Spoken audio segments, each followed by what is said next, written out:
ఈ దేహేంద్రియాలతో మనము చేసే వ్యవహారము మంది, ఆ దేవుడితో మనకేం సంబంధం అది ఇది అని చెప్పేస్తుంటారు. అసలు నిజంగా మనకి వేదంలో ఉపనిషత్తులో అలా ఉండదు. మానవుడే అంత, మానవుడే అంతా ఒక్కటిగా ఉండాలి, ఏకాత్మత్వంగా ఉండాలి. ఆ మానవులంతా ఒకే తత్వము, ఒకే జ్ఞానము, ఒకే సామర్థ్యము, వివిధ రకాల వ్యవహారాలు చేసిన సామర్థ్యం కలిగిన వాళ్ళే, ఆ రకంగా జ్ఞానం కలిగిన వాళ్ళే. అలాగే ఏకాత్మత్వం ఉన్నదే ఆ కర్త ఆత్మ అని తెలుసుకుంటేనే వస్తుంది. సర్వభూత సమదర్శనము.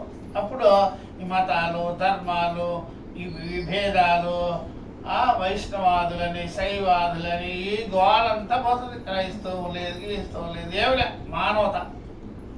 చాలా మంది ఊరికే మానవత అంటారు. ఉట్టిదే మానవత.